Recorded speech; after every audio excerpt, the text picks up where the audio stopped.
Bismillahirrahmanirrahim. Assalamu alaikum. This is Myra Amjad and I welcome you all from the platform of Gohar Publishers. Our motto is redefining the geography of education through digital resources for conceptual learning.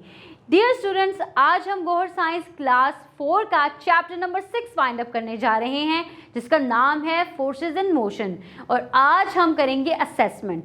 तो जल्दी से अपनी book का page number 85 खोल लें और हम start करते हैं असेसमेंट। जी तो बच्चों, पेज नंबर 85 पे सबसे पहले आपने क्या करना है, टिक करना है करेक्ट ऑप्शन को। A force that slows down और स्टॉप मूविंग ऑब्जेक्ट इज कौन सा फोर्स मूविंग ऑब्जेक्ट्स को स्लो डाउन करता था? Yes, it's friction. Gravity and frictions are the type of forces. Forces के दो ही टाइप्स थे ना। चलें, which one is not a simple machine? Gear तो सिंपल मशीन है, क्रू बार भी है, स्टीयर्स भी है। यस, बाईसाइकिल इसका आंसर है, bicycle. Ball bearing can reduce friction. Yes, a boy is throwing a ball high in the air. Which force bring the ball back into its hand? कौन सी चीज है, कौन सी फोर्स है जो चीजों को खींचती है जमीन की तरफ? याद है ना, इट्स ग्रेविटी। जी, अब पेज नंबर 86 खोल लें। अब देखते हैं, observe the diagram. Which object has more gravity than ball और अर्थ? देखें किसके पास ज्यादा ग्रेविटी है। ऑफ कोर्स सबसे ज्यादा ग्रेविटी अर्थ के पास है। Okay, now apply concept. Which force keeps us on the ground? How do you think it would feel to walk in outer space? तो कौन सी फोर्स है जो हमें ग्राउंड पर रखती है? Yes, it's gravity. Why it is necessary to replace the worn tire?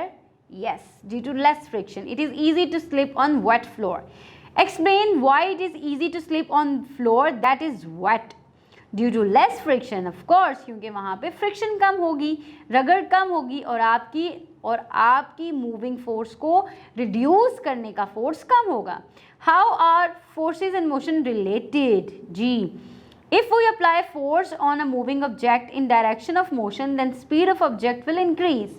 If we apply force in the opposite direction of motion, then the speed will decrease. चलें, अब आंसर करेंगे क्वेश्चंस को। What is force? आप सब जानते हैं force क्या होता है, पुश एंड पुल को फोर्स कहते हैं। अपनी बुक का कंसेप्ट आपने यहाँ पर राइट डाउन करना है। How is gravity important to us? जी, ग्रेविटी का टॉपिक ओपन करेंगे, उसको अच्छे तरीके से स्टडी करेंगे और यहाँ पर अपने नोट्स बना लेंगे। What is friction? How can we reduce it? आप जानते हैं ना फ्रिक्शन क्या होती है? That force which slows down moving things. इसी तरह से हम इसको किस तरह से रिड्यूस कर सकते हैं? उसमें lubricating by oil, streamline shape और बॉल बेरिंग के इस्तेमाल से। तो आपने यही इसके आंसर में लिख देना है। Define a simple machine, name a few simple machines. आप सब जानते हैं कि simple machines uses less force and make और work easier. Lever, pulleys, gears, ramps, ये सब सिंपल मशीन्स हैं। तो बस यही इसके आंसर में लिख देना है। How ramps and gears help us? Students, आपने रैम्प और गियर का टॉपिक पढ़ा है, उसको आपने दोबारा से देखना है, उसको अंडरस्टैंड करना है और इसके आंसर में आपने लिख देना है। इसी के साथ साथ अब हम चलते हैं अपने साइंस प्रोजेक्ट की तरफ। स्टूडेंट्स, आपने क्या करना है, इंटरनेट की मदद से एडवांटेजेस और डिसएडवांटेजेस ऑफ फ्रिक्शन देखने हैं। Use a bamboo iron handle pulley, Pakistani flag, plumb line and bricks to wave the flag in your playground. ठीक है बच्चों, आपने अपना झंडा जो है वो लहराना है और उसको आपने पुली की मदद से लहराना है।